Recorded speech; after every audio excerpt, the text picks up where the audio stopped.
ഞങ്ങളും ക്രൂശിക്കപ്പെട്ട ക്രിസ്തുവിനെ പ്രസംഗിക്കുന്നു. ദൈവ തിരുനാമത്തിന് മഹത്വം ഉണ്ടാകട്ടെ. വിലാപങ്ങളുടെ പുസ്തകം 3-ാം അധ്യായത്തിൻ്റെ 15-ാം വാക്യവും 19-ാം വാക്യവും നമുക്ക് വായിക്കാം. വിലാപങ്ങളുടെ പുസ്തകം 3-ാം അധ്യായം 15-ാം വാക്യവും 19-ാം വാക്യവും. അവൻ എന്നെ കയ്പ് കൊണ്ട് നിറച്ചു, കാഞ്ഞിരം കൊണ്ട് മത്തു പിടിപ്പിച്ചിരിക്കുന്നു. 19-ാം വാക്യം. നീ എൻ്റെ കഷ്ടതയും അരിഷ്ടതയും കാഞ്ഞിരവും കയ്പും ഓർക്കണമേ. എൻ്റെ പ്രാണൻ എൻ്റെ ഉള്ളിൽ എപ്പോഴും അവയോർത്ത് ഉരുകിയിരിക്കുന്നു. നീ എൻ്റെ കഷ്ടതയും അരിഷ്ടതയും കാഞ്ഞിരവും കയ്പും ഓർക്കണമേ. ഒരു പ്രാർത്ഥനയാണ്. എൻ്റെ ജീവിതത്തിലെ യാതനകളെ നീ ഒന്ന് ഓർക്കണമേ കർത്താവേ. എൻ്റെ ജീവിതത്തിലെ ദുരിതങ്ങളെ നീ ഒന്ന് കാണണമേ. നീ എൻ്റെ കഷ്ടത കാണണമേ. നീ എൻ്റെ അരിഷ്ടതയെ ഒന്ന് കാണണമേ. നീ എൻ്റെ ജീവിതത്തിലെ കാഞ്ഞിരവും കയ്പും ഒന്ന് ഓർക്കണമേ. കാഞ്ഞിരവും കയ്പും, കയ്പേറിയ അനുഭവങ്ങൾ. 15-ാം വാക്യത്തിൽ കണ്ടത്, അവൻ എന്നെ കയ്പ് കൊണ്ട് നിറച്ചു, കാഞ്ഞിരം കൊണ്ട് മത്ത് പിടിപ്പിച്ചിരിക്കുന്നു. കയ്പ്, കാഞ്ഞിരവും കയ്പും. കയ്പ് എന്നുള്ളതാണ് നാം കഴിഞ്ഞ ചില അവസരങ്ങളിലായി ചിന്തിച്ചു വരുന്ന വിഷയം. ഹിസ്കിയ രാജാവിൻ്റെ ജീവിതത്തിൽ വന്നതായ മാരകമായ രോഗം കയ്പേറിയ അനുഭവമായിരുന്നു. മാറായിലെ കയ്പ് വെള്ളം ഇസ്രായേൽക്കാർ മരുഭൂമിയിൽ കൂടി നടന്നു പോയപ്പോൾ, വെള്ളമില്ലാതെ വരണ്ട മരുഭൂമിയിൽ കൂടി അവർ പോയപ്പോൾ അവർക്കുണ്ടായതായ ആ വിഷമസന്ധി, പ്രതിസന്ധി, അത് കയ്പേറിയതായിരുന്നു. വെള്ളമില്ല, കുടിക്കാൻ വെള്ളമില്ല. പക്ഷേ കിട്ടി. വലിയൊരു ജലപ്രവാഹം കണ്ടു, ഒരു വലിയ കനാൽ സിസ്റ്റം തുറന്നു. പക്ഷേ അത് മുഴുവൻ കയ്പുള്ള വെള്ളമായിരുന്നു. മാറായിലെ കയ്പ്. ഇയ്യോബിൻ്റെ ജീവിതത്തിൽ ദുഃഖവും ദുരിതവും രോഗവും ആപത്തും അത്യാഹിതവും എല്ലാം വന്നു. കയ്പേറിയ അനുഭവമായിരുന്നു. നമ്മുടെ ജീവിതത്തിൽ കയ്പേറിയ അനുഭവങ്ങൾ, ദുരിതം പിടിച്ച അനുഭവങ്ങൾ, കഷ്ടപ്പാടിൻ്റെ അനുഭവങ്ങൾ, കയ്പേറിയ അനുഭവങ്ങൾ. കഴിഞ്ഞ പ്രാവശ്യം നാം ചിന്തിച്ചത് കയ്പിൻ്റെ അനുഭവങ്ങൾ, നാം അനുഭവിക്കുന്നതായ ജീവിതത്തിലെ പ്രതിസന്ധികൾ, പ്രശ്നങ്ങൾ, രൂക്ഷമായ പ്രശ്നങ്ങൾ, നമ്മെ തുറച്ചു നോക്കുന്നതായ പ്രശ്നങ്ങൾ, ഒരിക്കലും നാം നേരിടാൻ, തന്നെത്താൻ അഭിമുഖീകരിക്കാൻ കഴിവില്ലാത്ത രീതിയിൽ വരുന്നതായ കയ്പേറിയ അനുഭവങ്ങൾ. ഇന്നും കയ്പിൻ്റെ മറ്റു വശം നാം ഇപ്പോൾ ചിന്തിക്കാൻ തുടങ്ങുകയാണ്. വിലാപങ്ങളുടെ പുസ്തകം ആ പേര് കൊണ്ട് തന്നെ സൂചിപ്പിക്കുന്നത് കരച്ചിലാണ്. വിലാപങ്ങൾ, കരച്ചിൽ, ലെമൻറ്റേഷൻസ്. ആ പുസ്തകത്തിൻ്റെ പേര് തന്നെ എങ്ങനെയാണ്? വിലാപങ്ങളുടെ പുസ്തകം എഴുതിയത് യിരെമ്യാ പ്രവാചകനാണ്.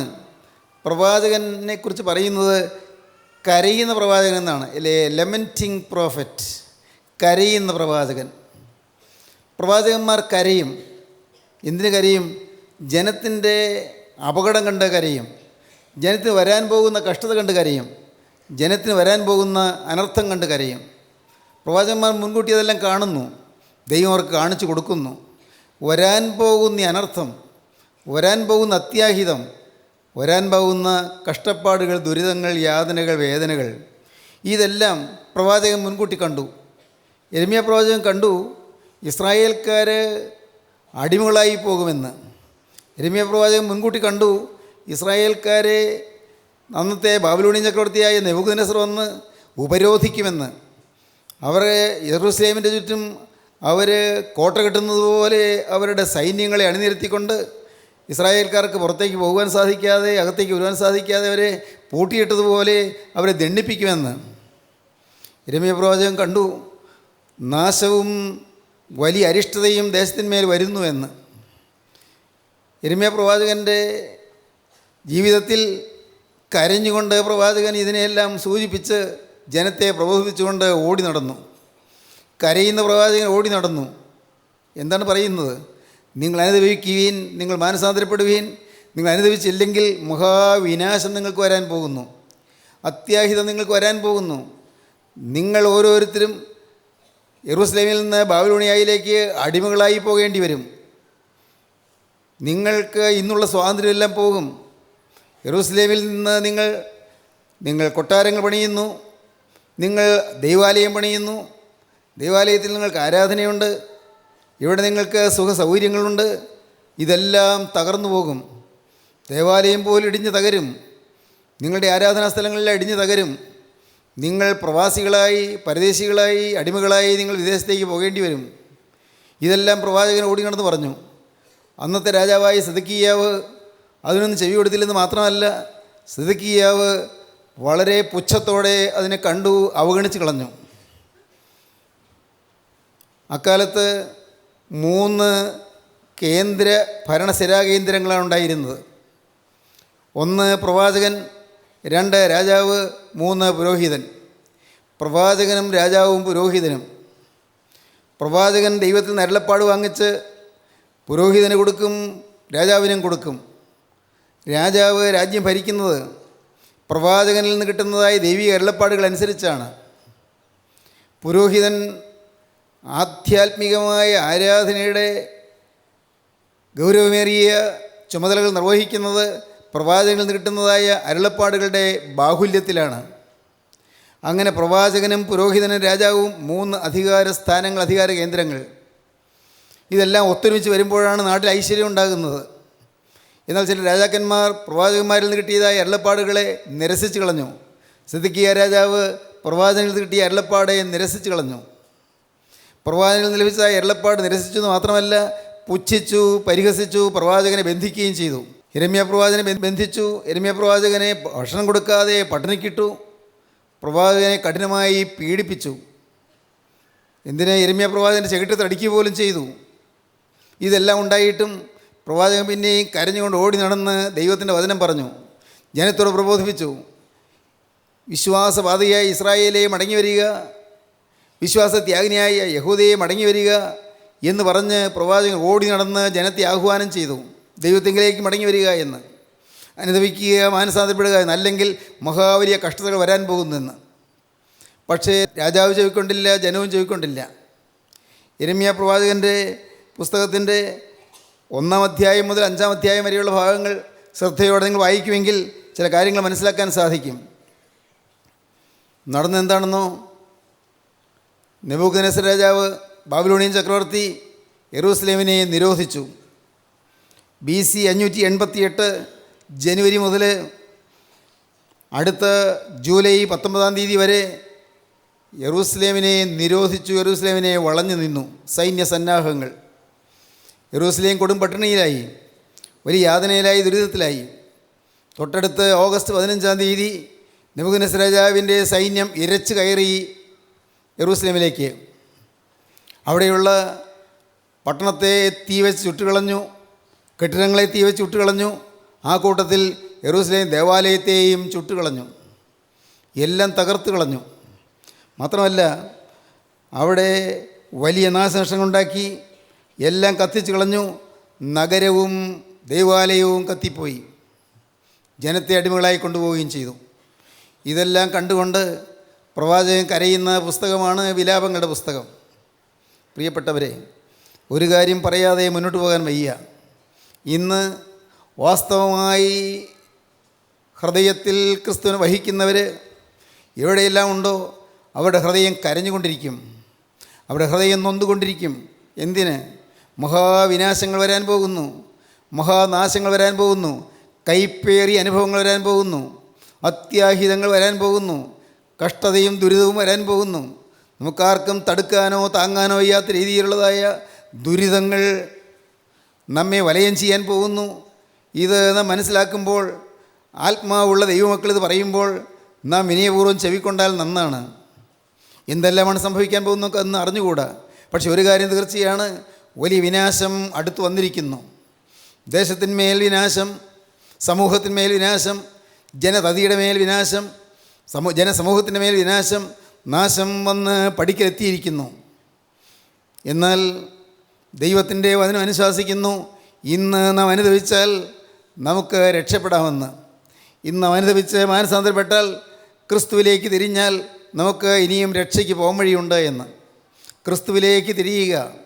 കഷ്ടതയിൽ കൂടി വരുന്നതിന് മുൻപ്, കഷ്ടത പെരുകുന്നതിന് മുൻപ്, ദുരിതം പെരുകുന്നതിന് മുൻപ് അതിവേഗം മനം തിരിയുക.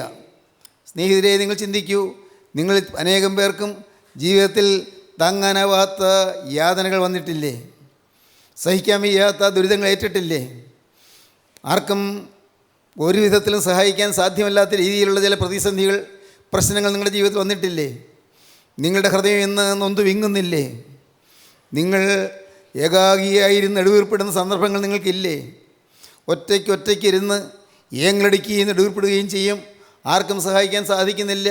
സഹായിക്കണമെന്ന് വിചാരിക്കുന്നവർക്ക് പോലും നമുക്ക് സഹായം എത്തിക്കാൻ സാധിക്കുന്നില്ല. അങ്ങനെ വലയുന്നവരനേകരില്ലേ? നഞ്ചും കയ്പും കാഞ്ഞിരവും ജീവിതത്തിൽ പേറുന്ന മനുഷ്യവർഗം, ജീവിതത്തിൽ കൈപ്പേറിയ അനുഭവങ്ങളിലൂടെ, ദുരിതങ്ങളിലൂടെ യാനം ചെയ്യും ദൈവമക്കൾ. സഹോദരങ്ങളെ, ദൈവത്തിന് സ്തോത്രം. നിങ്ങൾ ഓരോരുത്തർക്കും ഒരോ അനുഭവം പറയാൻ തന്നാൽ നിങ്ങൾ എഴുന്നേറ്റ് പറയും ജീവിതത്തിൽ വന്ന കയ്പുകൾ, ജീവിതത്തിൽ വന്നതായ യാതനകൾ.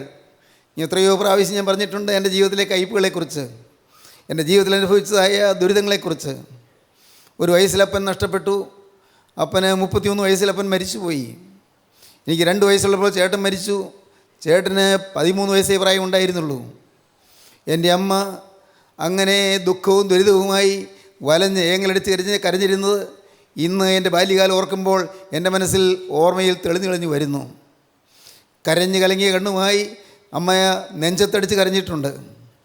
അമ്മ വേദനിച്ച് കണ്ണീരൊഴുക്കി അമ്മ നിലവിളിച്ചിട്ടുണ്ട്. മാത്രമല്ല, അമ്മ ഇങ്ങനെ പറഞ്ഞു പോയിട്ടുണ്ട്, എങ്കിൽ കർത്താവ്, ഇത്രയും വലിയ ദുരിതം എനിക്ക് വരാൻ ഞാൻ എന്ത് പാപം ചെയ്തു എന്ന്. ദൈവത്തിന് സ്തോത്രം.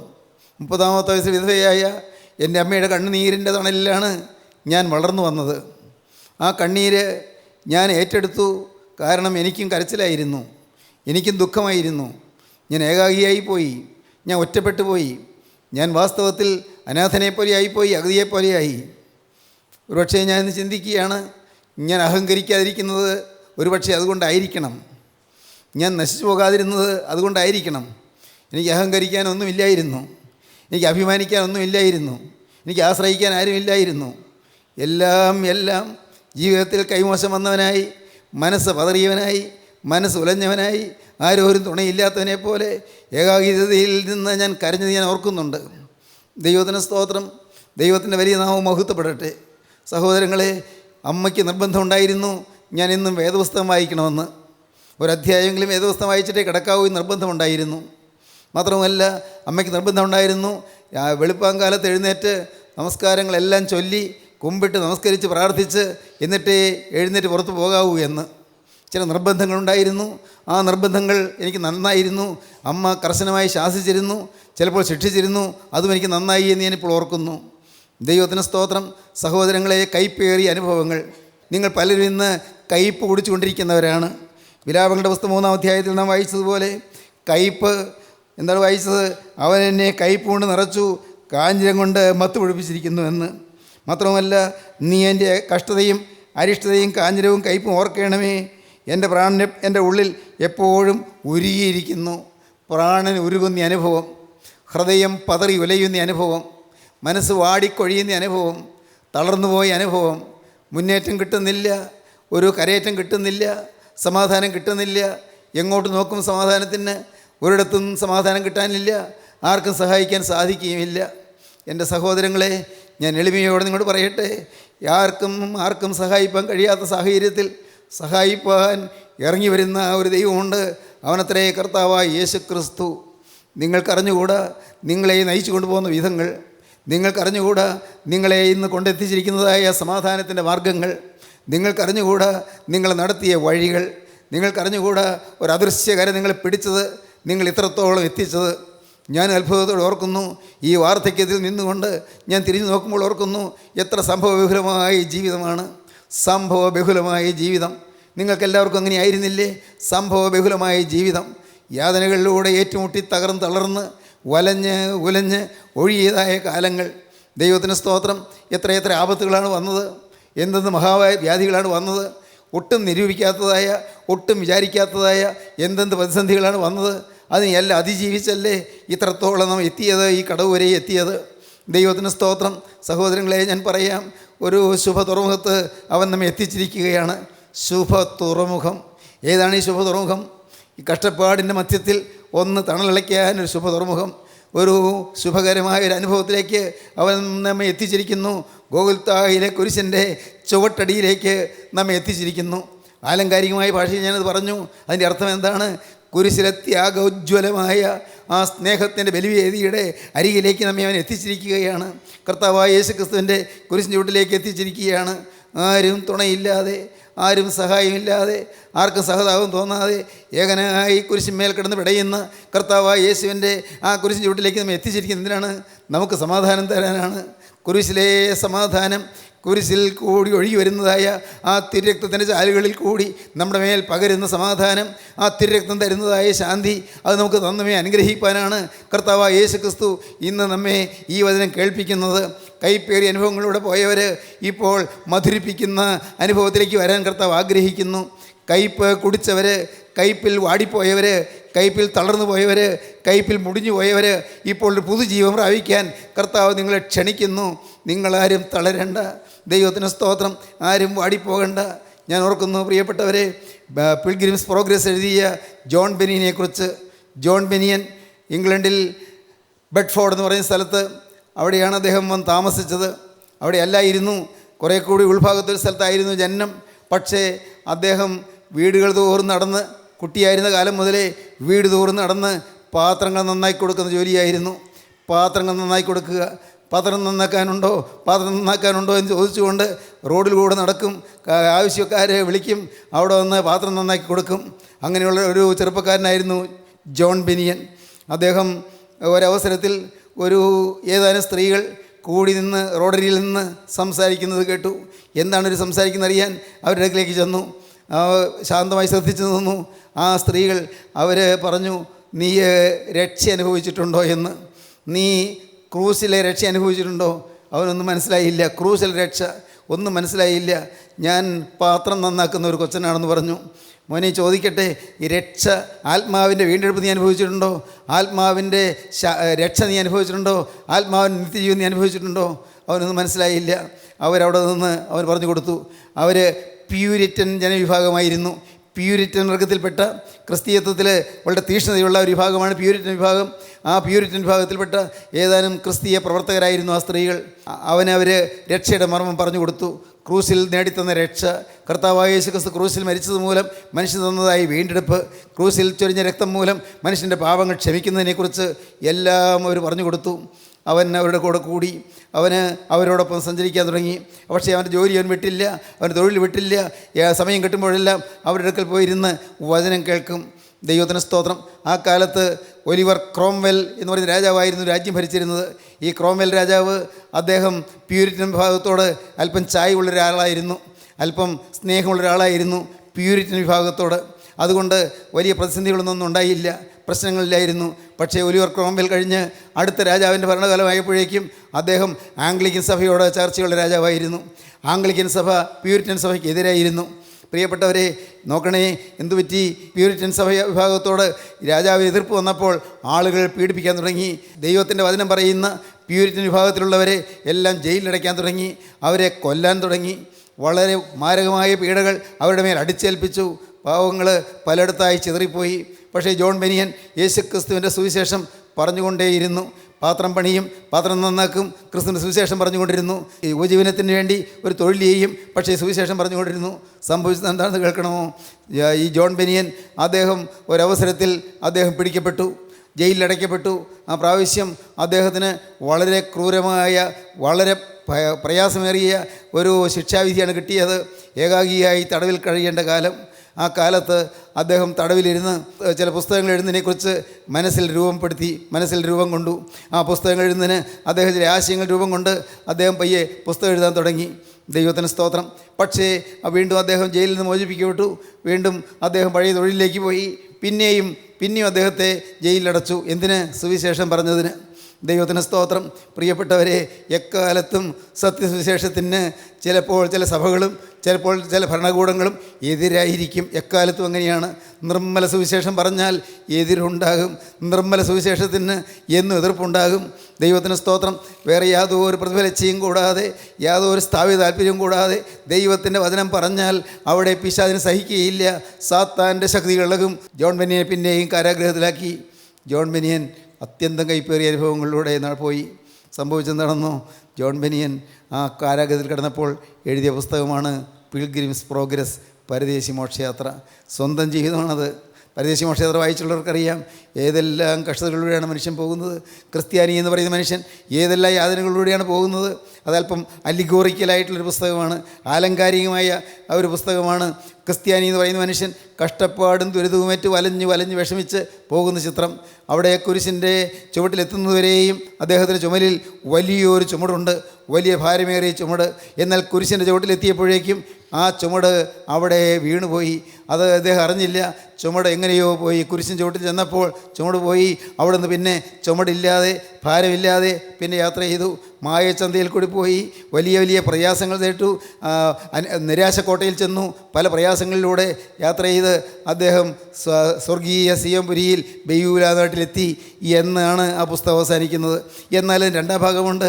രണ്ടാം ഭാഗത്ത് ആദ്യം ക്രിസ്ത്യാനി യാത്ര പുറപ്പെട്ട സമയത്ത് അദ്ദേഹത്തിൻ്റെ കൂടെ പോകാൻ ഭാര്യ തയ്യാറായില്ല. അവളുടെ പേര് ക്രിസ്തീന എന്നാണ്. അവൾ തയ്യാറായില്ല, മക്കളും തയ്യാറായില്ല.